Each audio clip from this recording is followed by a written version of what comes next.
Welcome to Well Played Podcast, a show on all things playful and joyous. Together we explore the joy in the journey of life. We talk about gamification and other playful learning aspects, and I am so excited to have Stefanie Crawford with us today. She's been on the show before, and she's going to be on the show again.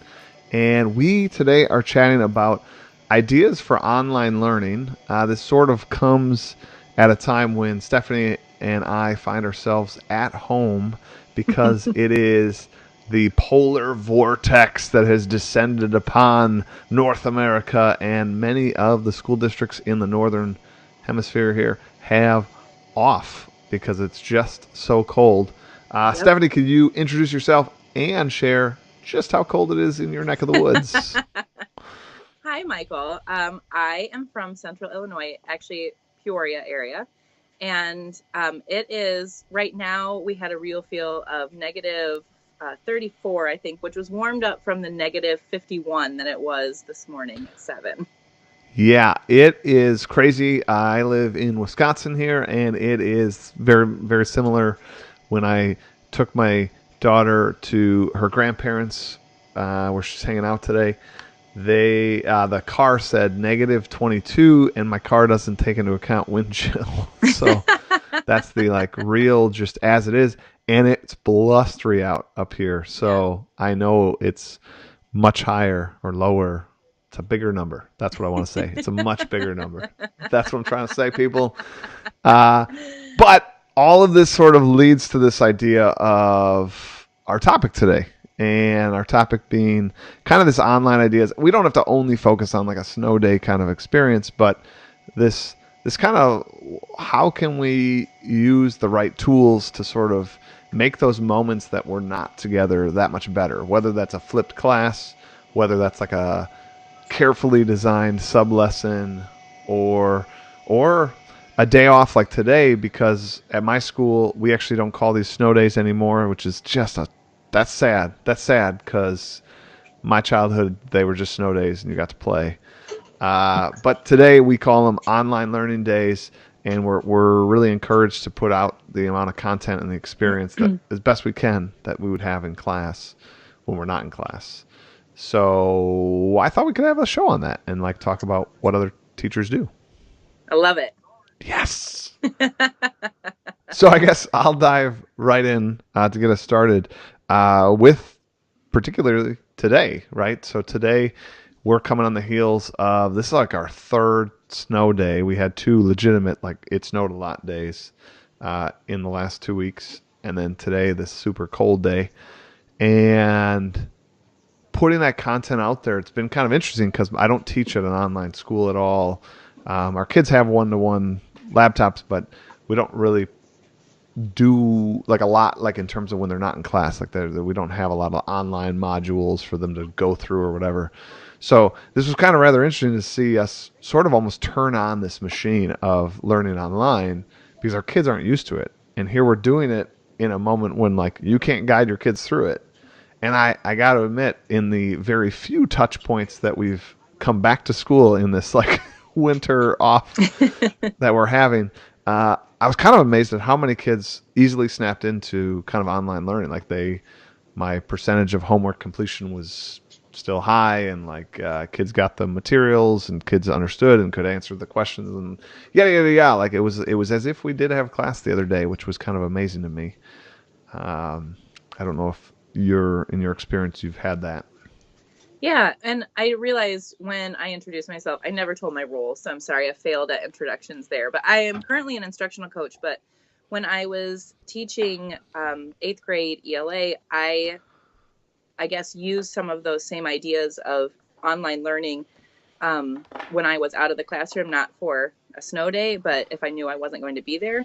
And I found the same thing, Michael, that the students still did what was expected of them and came prepared and were ready to jump right into that next conversation. And for me, I felt like it worked really well with the gamification that I had in place, because I could leave, for instance, the game Snake Oil, which is very similar to Apples to Apples. I had adapted it for my classroom. And so I would sometimes leave a character for them as a character card, and have them, like randomly choose 5 words out of what I left. And they'd have to, out of those 5, narrow it down and make a product. And then I used Seesaw as our platform for that, but they used Seesaw to record their advertisement, like trying to get this character that I left to buy the product. So they were showing me that they knew the character, that they were making characterization, they were making inferences, they were Sure. kind of analyzing, and they had fun with it. And it was really easy for me to check in while I was gone and see that because it posted to Seesaw. So I like that. So that's a good app for people to use. If you don't know it, check that out. It's a really great communication tool for parents and students and the and teacher. free. And free. That's my favorite flavor. That and pizza. Like those are yum. And for me, today, my online learning experience, if we were in class, I'd every year do this awesome, great debate where kids research all sorts of facts about Sparta, and another group researches all sorts of facts about Athens, and it's kind of this debate which is the better city state. And we have these categories that we have like an opening statement, and then we have like categories like education, women's rights, military, these kind of things, right? And then closing statements, 10 in total. And it felt like today would be the day that we would do the like awesome debate. And I had kids yesterday in school that were like, I kind of don't want school to be canceled. I really just want to do this debate. It would be awesome. And I said, don't worry, we're going to do the debate. And they were like so confused, like, how are we going to do the debate if we're not in school? And I'm like, just trust me, it's going to work out. And I created, and my kids haven't used this yet this year, I created this flip grid where all 10 topics are there per class period. And I made it so that all of the responses are moderated, which means no one else sees the response. They all go to me first. Mm-hmm. And how the debate would have worked in class would have been that they would have picked one person to kind of make their opening statement. And I would score that statement 0 to 5 points. And then the next group would get up and I'd score them 0 to 5 points.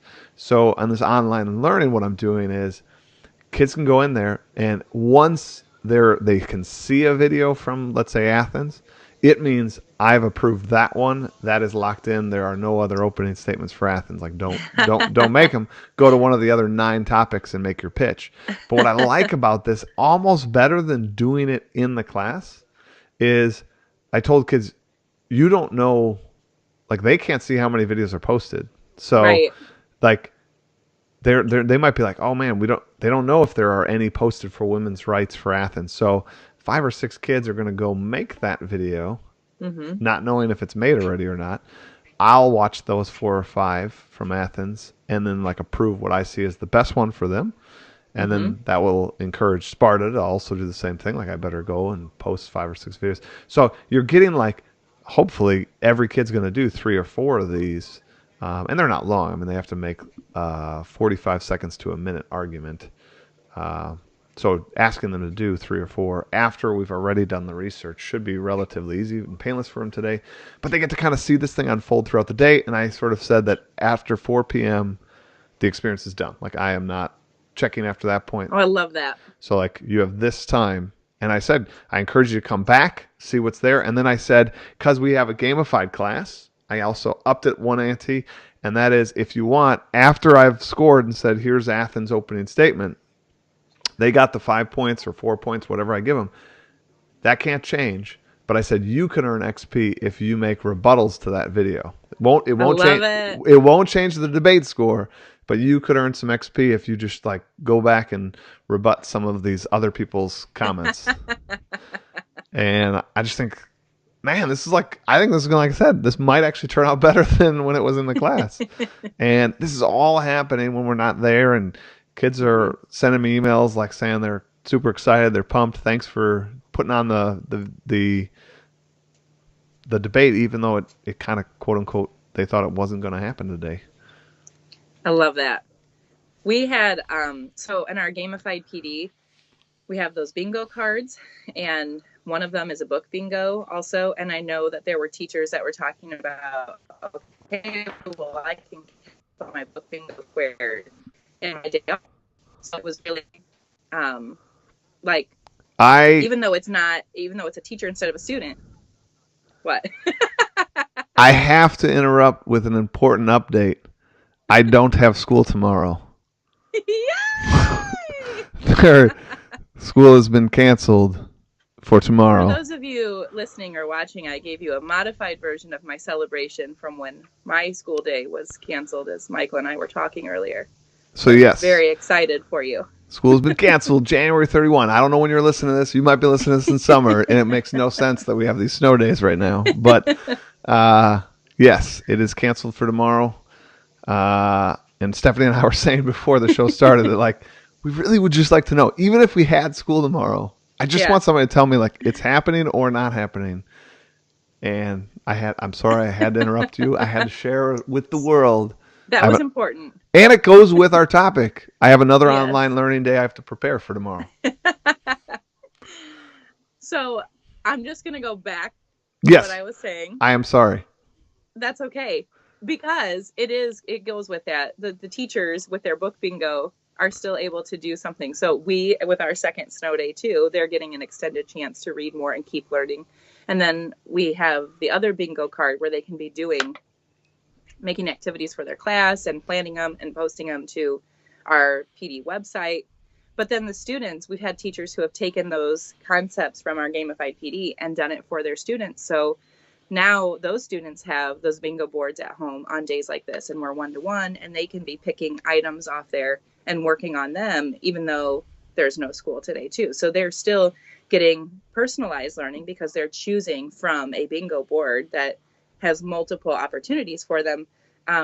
But they're continuing to interact with the material even though they're not at the building.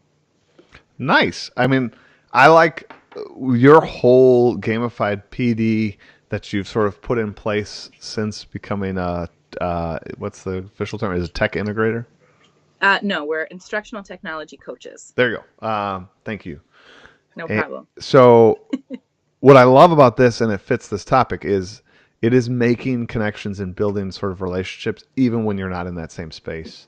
Right. And I think that that is what, done right, these sort of online learning days or whatever you want to call them, or days that you have a substitute, if you create it right, you can actually be not only moving forward with content, but you could also be moving forward with those kind of relationship buildings and other aspects, which I just think, I don't know, I think that's really cool. Like that didn't happen when I was a kid, and like that is, while I somewhat feel bad that the kids don't have that snow day experience we had, they also get the benefit of growing those relationships and experiences in ways that we never did. And on a day like today, you can't go outside. It's too cold to be outside. They're not missing out on playing in the snow. They're not missing out on that childhood experience. So it's not like there's something that they're getting taken away from them, because I think sometimes that's the argument. They're not allowed to be kids, on their snow day. But they can't go outside. And how much Fortnite do you need in a day? I feel like, there are limits to those things. No, I mean I 100% hear you. Like today seems like a great day for learning because, like I said, like you said, it's not there would be building snow forts outside. You'll literally like freeze your face within 5 minutes. I mean, this is it. For those of you that live in the South, I want you to picture like Star Wars Battle of Hoth, like your tauntaun will freeze before the first marker experience out there. Like that is what I'm seeing. Yeah, I mean, like they tell you not to breathe through your mouth because you will burn your lungs. Yes, like that sounds like something you'd give that advice to like an astronaut, not somebody that literally voluntarily chooses to live here.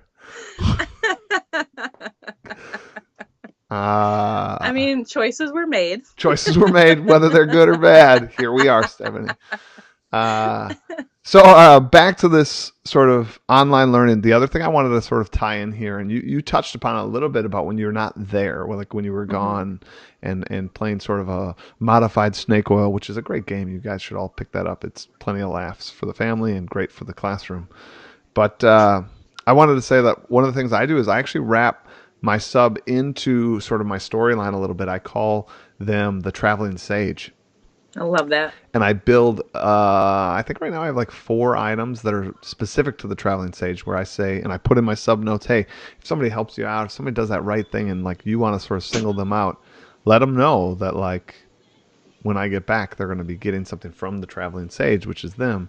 And the situation for the sub, I think, changes. It changes that relationship, and the sub, I think, has a kind of greater experience. And some of them who are regular subs in our billing kind of say they like that experience. They like being part of the game. And then on another sort of digital thing that you can add when you're not present is I record some of my lessons, and if you don't Hmm. have all the fancy equipment to do that, you could just as very simply do like a screencast and have them put up you on the screen saying like, "Hey guys, we're going to do this today." Blah blah blah blah. I find it really can smoothly like get through your lesson really nicely, and you're not even there. That's crazy to Yeah, me. I did the same thing.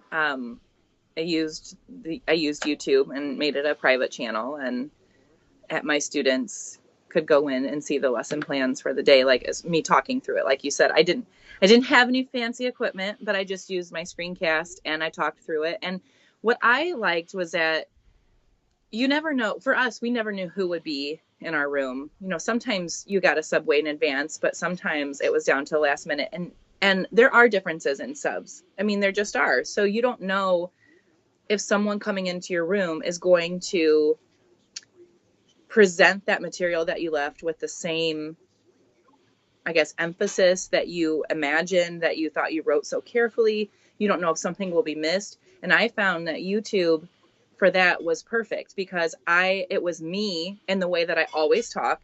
And so we had our jokes. So I would always do, my greeting to them because I would always loudly tell them good morning, and I would still do that on my videos. I would greet them and give them a little bit There was a of, sense of familiarity. yeah, you said it earlier, building relationships still through this. It was still a way for me to connect with them when I'm not in the classroom, to make sure I covered every single thing that I wanted to be done that day, to make sure that there were clear directions. And then I always told them they could reach out, if they had questions. I told them I would be checking between this and this, and that, so they knew that they could still talk to me if they needed it. And I found that made a huge difference in what actually got done when I was gone. So Nice. I have another app I kind of want to share that I came across this year, and I'm loving it. do Loving tell. it. I feel I'm not always savvy on learning the newest tech, so maybe this is super old. Maybe out there knows about it, but it's called Loom. Have you heard of Loom? I have not used Bloom. I get to So share it. please fill me in. All right. Loom is like a plugin you can add to Chrome. I think it's a separate thing as well, but nonetheless, it's one of these sort of screencasting sort of apps. But the whole idea is to like a picture's worth 1,000 words kind of thing. Hmm. So when somebody asks you that quick question on email, like how do you do this, how do you do that, Loom's built to record you, so you'll be in the corner, so they'll see your face. You can turn that off if you don't like it, but I think for our students it's good to, like you were saying about relationships, this is what made me think to share this with you right now, is your face will be in the corner, then you can like record your screen or record just like an app if you want just the app to be the screen. You obviously tell them what you're doing. So this is actually what I did for all of my online learning I days. like it. I'm walking them through the directions. That's just a Google Doc, which they could have read, but Yeah, we know that they might not absolutely. have read that. Um, so I'm just kind of walking them through that. There's me in the corner, and then I just sort of say like, "Have a great debate and check it out," and blah blah blah. And you can have links attached to it. So when they load the Loom, like right below it is like, here's the link to the debate, here's the link to the flip grid. It's all included. I love that. It was nice on our first online learning day. Kids just had to read something and take some notes. One of my kids had a question, and it was like, ugh, I could take like 10 minutes to type it out and give them the answer, or I just can create this Loom. Created this Loom, didn't use that kid's name, And then like two Mm-hmm. other kids had questions. I just pasted the link to the Loom and like whoop, gave it. And they all three of them wrote back like, "Oh, this was great. Thanks so much." I mean, it was like it was Nice. the equivalent of as if I wrote this super nice long email that explained it, but it took me 2 seconds to record, and they liked it better. You can Well, even see, as adults, we don't read emails thoroughly sure, all the and time. you So can see how many people have seen it. Like, so I also like that. So when I sent it back as an answer to that child, like you knew they saw it because they were the only one that I gave that link to. I So like it. you're like, oh, okay, they viewed it. Nice. It's really cool, really powerful, really built into the apps. It's super easy to use. You can save them. Oh, and they're like instant. This is the other thing that thing's crazy. So I'm unlike adding it to my Google Keep right now, so I don't it's forget this. I I really like it. The videos are instant. Like the moment I hit like stop recording, it's like boop, it's like ready to go. There is no processing, no like upload it somewhere. Nice. It's just it's awesome. So check it out. It's kind of nice to interact with students. So again, when you're online learning days or else it's just it's cool to like respond to kids in this fashion or respond to other teachers. Like I would imagine in your capacity, if a teacher has a question about something, how quick would that be for you to like bring up the thing? Hey, here's how you use Kahoot. You could have Kahoot loaded. You're walking them Yep. through. You're in the corner, so they feel like, oh yeah, that's Stephanie. That's she's the one I'm asking the question to, and boom, they get this nice, thorough answer that will only take you like 1 minute to record or 2 minutes to record. I love it. It's a win-win. It's a win-win. I love it. So I mean, like these are some of the things, right? That like with technology, these kind of days, these kind of moments can be better. Whether you're at a conference and you're not there and you have a sub, or it's a snow day or online learning day, whatever we call them. There are just so many great tools out there. You talked about using Seesaw. I Mm-hmm. also know Ed Puzzle is another great one where you can kind of like build out kind of a learning experience, and people can check that out. There's also fabulous modules for all these major LMS systems, these learning management systems. Mm-hmm. Like I know your district uses Canvas. Canvas, sorry, um, Canvas, and I know in that I've poked around in that. Our district doesn't use it, but you can have different modules like appear, and Mm-hmm. like you could have kids work through things. I've also used in my past Schoology, Mm-hmm. and Schoology has some neat. I mean, speaking about gamified experiences, they have some things where you can kind of unlock content, and you can have it kind of be branching architecture. Like if they do this, it unlocks that, and if you take the time, you could build a kind of neat experience in that online learning environment. Absolutely. I also just want to address, because I know that we've focused a lot with the online component, but there are some schools that don't have one-to-one, or if they True. do have one-to-one, they might not have a population that all has access to internet at home. And in a day like today, going to the library is not a possibility, so you can still, though, do something as simple as having a snow day, or emergency day bingo card with choices that are non-technology related, but give them choices that are related to material that you've been working on. It could be review of concepts. It could be from, every content area, put something in there. But then those stay in a folder that would always be in the student's backpack that would go home. And it would be an activity that you could tell them, if we have a snow day, you have to pick one of these. And I expect when you come back that I'll see it.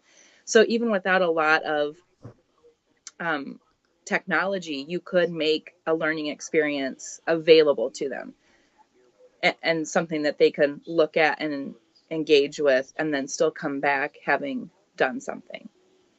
I had a teacher, I mean, way before one-to-one schools, right? Because I'm like 100 years old. And I feel like I am a month older than you, so thank you. We're not And friends anymore. but I had a teacher who, again, growing up in Wisconsin, at the beginning of the school year, when where there was no shot of a snow day, right? It's the beginning of the school year, gave us this sort of standard exploratory assignment. And then it was always understood that when there was, for whatever reason, a a snow day, or if she wasn't there and we had a sub, and sometimes sub plans don't go as planned, and like all of a sudden, like what should have been like a 60-minute lesson turns into a 20-minute one. We knew that we could always go to this exploratory assignment, and it was one of these endless, you could kind of like do them and recycle them and just kind of endlessly do it. It was kind of nice, and there was no like real expectation that you had to do it, but this teacher, we liked this teacher, we cared about this teacher, so then many of us did it. I mean, I would say like 85% of the class would kind of go into the mode of doing that exploratory assignment. I love it. Yeah. And that was when one-to-one didn't mean computers or anything else. It didn't mean anything. One-to-one, like one-to-one what?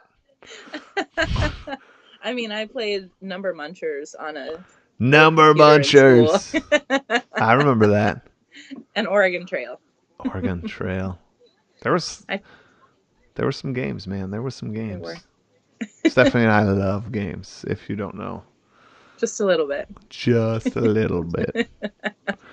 Well, I can't believe it, but I mean, this kind of ends our online learning together here. But we have, before we go, a little reflection time.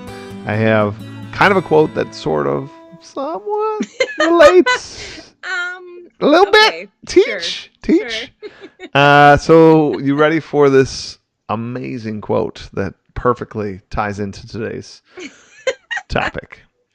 The best preparations for tomorrow is doing your best today. And that is by Jackson Brown Jr.